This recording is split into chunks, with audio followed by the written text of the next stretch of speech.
One medieval town square is pretty nice. Have you ever wondered though what a second copy would look like when put together?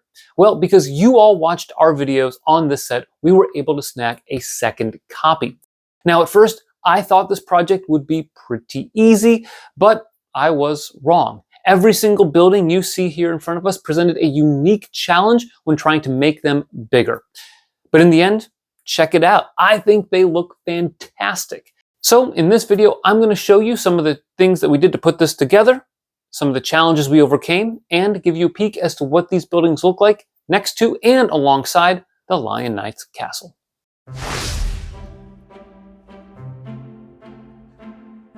Getting started on a LEGO project can be difficult for me, and I would imagine it can be a challenge for some of you too.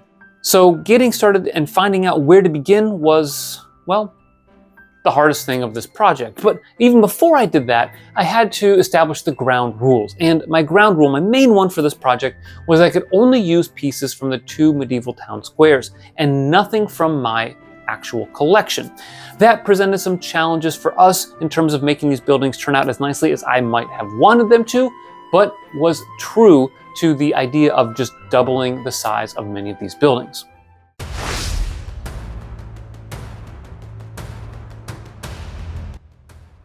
Heading into this project, one of my goals was to split the trifold buildings. Why?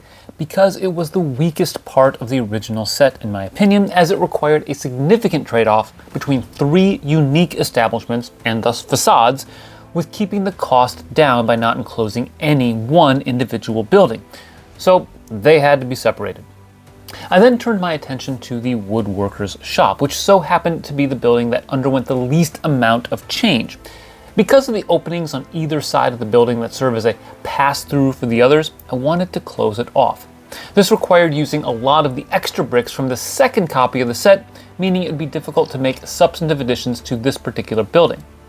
That said, having the extra pieces left over from the second copy of the woodworker shop came in handy much later on in the process.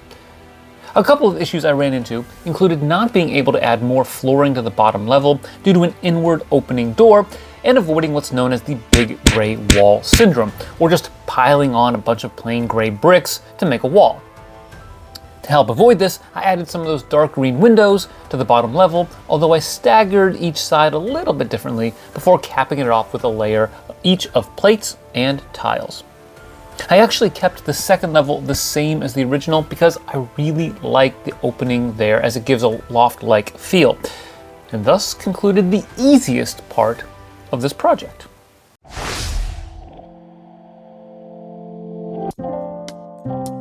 I was most excited about doubling this building, and I thought it was going to be pretty easy. And again, I was wrong. It was easy to keep the original half together, but if I just mirrored that, then I would have two main doors for a small home. And that just didn't make much sense to me, so I had to find some pieces to help close off the second doorway. I did decide to add a second fireplace, which might be a bit excessive, but oh well. The flooring also posed a bit of a challenge. I kept up with the diagonal reddish-brown jumper motif, but ran out of some of the dark orange tiles and had to place some 1x1 round blade tiles there instead. Building up the walls was pretty straightforward, as the dark red windows and shutters were readily available. The lone issue was the spot where the second door would have been. My strategy here became to include a window, which meant including some sort of base, using leftover pieces from the extra woodworker shop, and eventually crafting a workable window. The roof was also fairly easy at first. I just mirrored the original half. Perhaps had I loosened my rules on using pieces from my collection, I would have created a loft, but that wasn't a realistic option given my ground rules. With the structural beams added in and the thatched roof going on, I was really pleased with my progress. But as I added the rounded component to the roof around the dormer and wrapped up placing all of those dark brown claw pieces, I stumbled onto an important discovery. A mirrored roof in this situation meant that I couldn't open the building. I had to remove some of the roof thatch pieces and adjust things in order to make the building accessible. The curved place used on the base also posed a bit of a problem for opening the building, as the hinge was limited in its effectiveness, so I tried to modify things a little bit around the base, and while the building doesn't fully open up, its range is still pretty consistent with the original set, which also didn't allow all the buildings to be opened up in their entirety.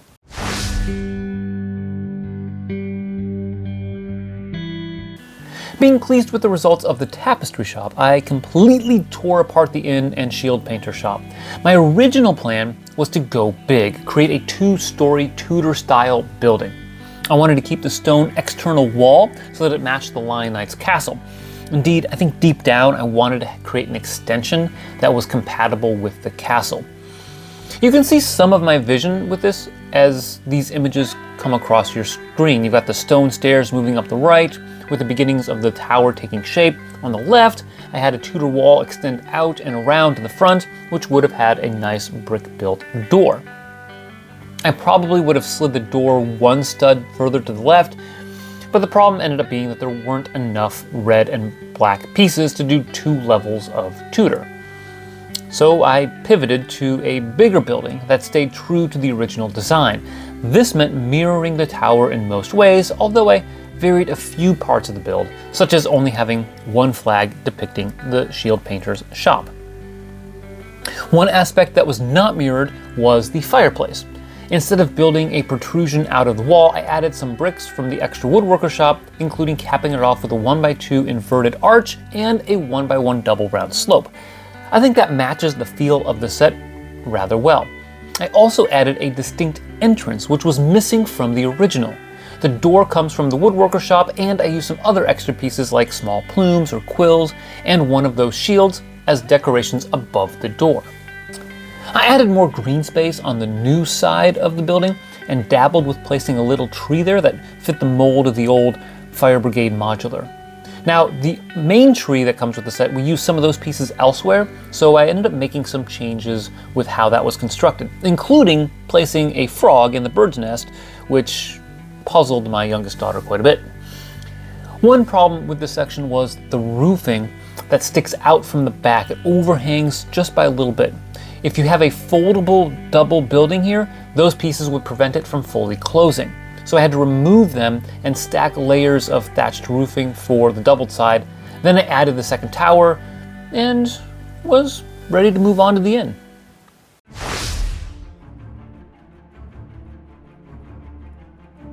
The first challenge presented by the inn was that I didn't want a front and back door. A perfect mirroring of the building would not be all that satisfying to me, so I replaced the door with a stone wall using extra pieces from the woodworker shop. I did double the interior, so the ale barrel, the chessboard, and other attributes appear twice.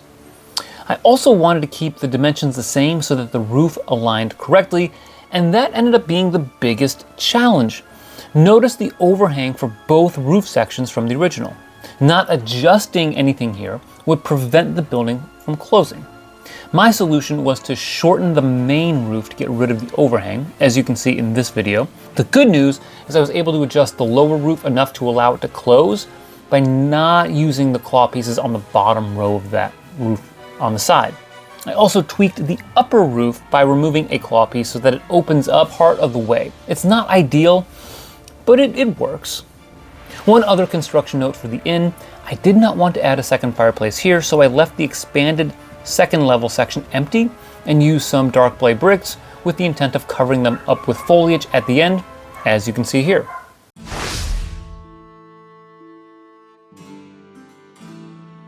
After working on the inn, I actually took a month off from this project because I had a lot to do at work and I had some other videos to make. But as the calendar turned to June, I came back and finished this project by really improving the cheese factory. At first, I thought I would just close off the back wall and call it a day, and that would be really easy. The extra copy of the set provided me with pieces for 3 wall sections, and I decided to make a little story with the young boy who lives there, being pleased with the progress that I was making. But Julia did not like my approach and challenged me to actually double the building, so what choice did I have? I went back to the drawing board and started adding the perimeter and flooring. I put down some of the green tiles and bow slopes along the exterior, although in a slightly different way than the original. Then it came time for the walls, which again, pretty easy. I chose not to add a second main door, so I resorted to adding some stone, rock, and foliage. And rather than double the fireplace, I added some tables along the back wall for extra storage for their cheese production. Because I liked the look of the short door, I added a second one along the same wall with some windows and then added the framing for the roof. Once both of the roofs were placed, I had one more part of the cheese factory to complete, and that was the exterior fence. After all, they have 2 goats to manage, so I mirrored the rock work and the fencing, and then I tweaked just a little bit of the fencing to make it close off, and I was ready to work on the tree.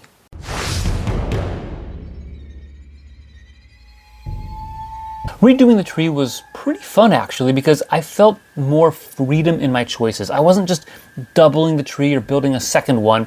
I was adding to the one tree, but in a slightly less structured way. I was able to increase the water section size and redirected the trans blue tiles. I added a middle section to the tree, then increased the height and put some foliage in some other places so that it looked a little bit better than the original. I also increased the number of lily pads and other details, and I have to say, I was pretty pleased with the result. There were a bunch of leftover pieces, so I turned things over to the kids. Kiara built this ruin as a place where the wolf pack can hide, whereas Autumn wanted to fill in some of the interior space with some small tables.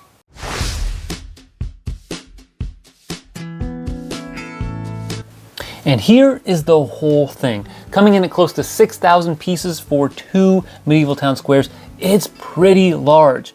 And once you add in the 4,000 plus pieces from the Lionites Castle, and you've got 10,000 pieces of medieval goodness.